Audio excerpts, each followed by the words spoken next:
आयुर्वेद का इतिहास भारत के प्राचीन वैदिक काल से जुड़ा हुआ है। आयुर्वेद का अर्थ है जीवन का ज्ञान। परंपरानुसार आयुर्वेद के आदि आचार्य अश्विनी कुमार माने जाते हैं, जिन्होंने दक्ष प्रजापति के धड़ में बकरे का सिर जोड़ा था। अश्विनी कुमारों से इंद्र ने यह विद्या प्राप्त की। चलिए आज के इस वीडियो में आचार्य अश्विनी कुमार के बारे में जानते हैं। भारत ने वैदिक काल में बहुत उन्नति की थी और इसका श्रेय भारत के वैदिक काल के दो महान चिकित्सक को जाता है।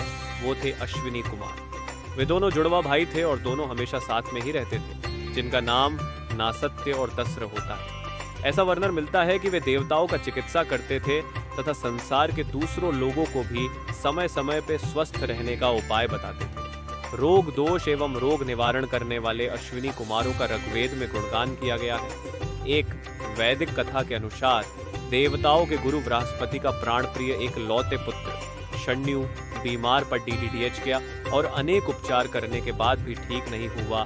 तब गुरु बृहस्पति ने अश्विनी कुमार से उपचार करने की प्रार्थना की। अश्विनी कुमार के उपचार से शण्यु रोग मुक्त हो गए। तब गुरु बृहस्पति ने उन्हें औषधियों का स्वामी कहकर संबोधित किया और उनकी बड़ी प्रशंसा की। पुराणों में उनकी महिमा का वर्णन मिलता है। धन्वंतरि के विषय में उल्लेखित है कि उन्होंने देवराज इंद्र और आर्षि भारद्वाज से आयुर्वेद का ज्ञान प्राप्त किया था। पुराणों में लिखा है कि यह ज्ञान बृहंजी से दक्ष प्रजापति को, उनसे अश्विनी कुमारों को, तत्पश्चात देवराज इंद्र को, इंद्र से भारद्वाज को, उनसे स्वयं इंद्र से धन्वंतरि को प्राप्त हुआ।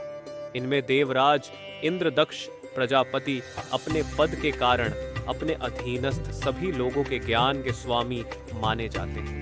विशुद्ध आयुर्वेद के विशेषज्ञ के रूप में प्रथम स्थान अश्विनी कुमारों को ही देना चाहिए। चिकित्सा शास्त्र के युगल अधिष्ठाता के अतिरिक्त अश्विनी कुमारों की कोई सार्थकता ही नहीं है। अपने औषधि ज्ञान के कारण ही दोनों अश्विनी कुमारों हमेशा नवयुवकों के समान ही स्वस्थ एवं सुंदर बने रहे। उन्होंने जड़ी बूटियों से औषधि बना के वैद्य आर्षि च्यवन को भी सेवन कराई थी, जिसके सेवन से आर्षि च्यवन कुंड नवयुवक बन गए। वह औषधि चयवम प्राश के नाम से प्रसिद्ध हुई। औषधि विज्ञान में ही नहीं, अश्विनी कुमार शल्य चिकित्सा सर्जरी में भी कुशल प्रतिभावान थे। उनके शल्य क्रिया ज्ञान के कुछ उदाहरण इस प्रकार है। यज्ञ के कटे हुए घोड़े का सिर फिर से जोड़ देना, उषा के दांत टूट जाने पर पुण्य, नया दांत लगा देना, कटे हुए हाथ के जगह पर दूसरा हाथ लगा देना आदि।